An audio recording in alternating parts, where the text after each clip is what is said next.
ನಮಗೆಲ್ಲರಿಗೂ skin bright ಆಗಿರಬೇಕು, skin ಚೆನ್ನಾಗಿ ಕಾಣಬೇಕು, ನಮ್ಮ ಫೇಸ್ ಗ್ಲೋ ಇರಬೇಕು ಅನ್ನೋದು ಎಲ್ಲರಿಗೂ ಆಸೆ. ಸೊ ಅದೇ ಥರ ಈಗೇನಾಗಿದೆ, ಮಾರ್ಕೆಟಲ್ಲಿ ತುಂಬ ಬ್ರ್ಯಾಂಡ್ಸ್ ಬಂದಿದ್ದಾವೆ beauty related cosmetics. So in case ನಿಮಗೆ ನೀವು ಯೂಸ್ ಮಾಡ್ತಾ ಇರೋ ಕಾಸ್ಮೆಟಿಕ್ಸು ನಿಮಗೆ ಸ್ಕಿನ್ನಿಗೆ ಸೂಟ್ ಆಗಿದೆ, ನಿಮ್ಮ ಸ್ಕಿನ್ ಹ್ಯಾಪಿಯಾಗಿದೆ ಅಂತಂದರೆ ನೀವು ಕಂಟಿನ್ಯೂ ಮಾಡ್ಬೋದು.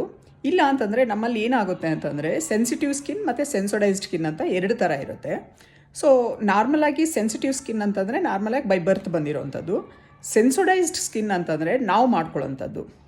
ಸೊ ನಾವು ಯಾವ ಥರ ಮಾಡ್ಕೋತೀವಿ ಸೆನ್ಸೊಡೈಸ್ ಸ್ಕಿನ್ನನ್ನು ಅಂತಂದರೆ, ನಾರ್ಮಲಾಗಿರೋ ಸ್ಕಿನ್ನನ್ನು ಸೆನ್ಸೊಡೈಸ್ಡ್ ಯಾವ ಥರ ಮಾಡ್ಕೋತೀವಿ ಅಂತಂದರೆ, ಮಾರ್ಕೆಟಲ್ಲಿ ಹೋಗ್ಬಿಟ್ಟು ರ್ಯಾಂಡಮಾಗಿ ಬರುವಂಥ ಕಾಸ್ಮೆಟಿಕ್ಸ್ನ ತೊಗೊಳ್ಳೋದು. ಸೊ ಅದನ್ನು ಅಪ್ಲೈ ಮಾಡೋದು, ನಮ್ಮ ಸ್ಕಿನ್ ಅದನ್ನು ಬೇರ್ ಮಾಡೋಕ್ಕಾಗ್ತಾಯಿಲ್ಲ, ಇರಿಟೇಟ್ ಆಗ್ತಾಯಿದೆ ಅಂತಂದ್ರೂ ಅದನ್ನು ಇಗ್ನೋರ್ ಮಾಡಿ ಮತ್ತು ಅದೇ ಕ್ರೀಮ್ನ ನಾವು ಕಂಟಿನ್ಯೂ ಮಾಡಿದವಾಗ ಸ್ಕಿನ್ನು ಸೆನ್ಸೊಡೈಸ್ಡ್ ಆಗಿಬಿಡುತ್ತೆ.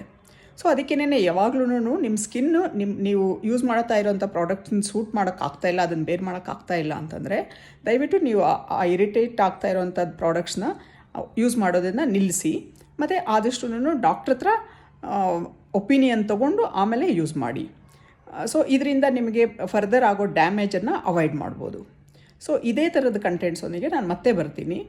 ನಿಮಗೆ ಈ ವಿಷಯಗಳು ಇಷ್ಟ ಆಗ್ತಾಯಿದ್ರೆ, ನಾನು ಡಿಸ್ಕಸ್ ಮಾಡ್ತಾ ಇರೋದು ಈ ವಿಷಯಗಳು ಇಷ್ಟ ಆಗ್ತಾಯಿದ್ರೆ ದಯವಿಟ್ಟು ಲೈಕ್ ಮಾಡಿ, ನಿಮ್ಮ ಒಪಿನಿಯನ್ ಏನಿದೆ ಅದನ್ನು ಬರೀರಿ. Thank you.